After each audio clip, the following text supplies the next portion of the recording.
Բայց չհասկացա, հոգևորականը Bentley ունենա, 3 հատ կնիկ ունենա, 1000 ներողություն ես բառի համար, այդ իրանց ընկալումն է։ Ասենք 4 հատ սիրուհի ունենա, ամեն բանում երկրում մի հատ երեխա ունենա, չգիտեմ ոսկեղեններ ունենա, ինչ ասես ունենա, ով ոչ մեկին հաշվետվություն չտա, խելագար եք դուք։ Ասենք դուք ում եք ներկայացնում, դուք Հիսուս Քրիստոսին, հələ մի հատ մեզ են ասում, ներ։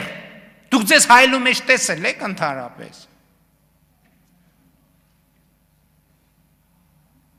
Եվ այս խնդիրները պետք է լուծվեն, Հայաստանը չի կարա զարգանա առանց այս խնդիրների լուծման։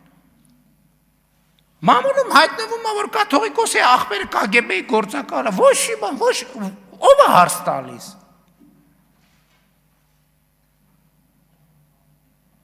KGB-ի գործակալը ու հիմա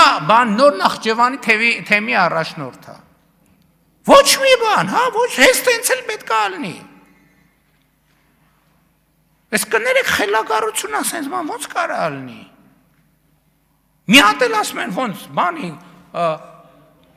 կաթողիկոսի անձնական կյանքին խառնվում եք։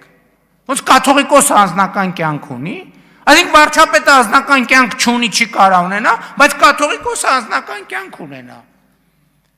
Էսա կսկսեն բանի եպիսկոպոսների սեռական կողմնորոշման իրավունքը պաշտպանել։ Միջազգային բաներով, կոնվենցիաներով։ Բա հարցազրույց եղավ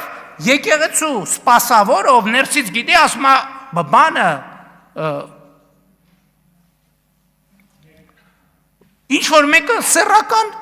կողմնորոշում ունի, ինձ հլը չի էլ հետաքրքրում ավանդական, ոչ ավանդական, որտեղ ինչ է շնակում եպիսկոպոսը սեռական կյանք չպետք է ունենա։ Ու ոնց Հայաստանում մարդկա, որ մտածում է կարա ուրիշ բան տեղի ունենա, Հայաստանում մարդկա, որ պաշտպանում է այս դիրքորոշումը, բացառված է, որ այդ մարդը Հայաստանի հետ կապ ունենա։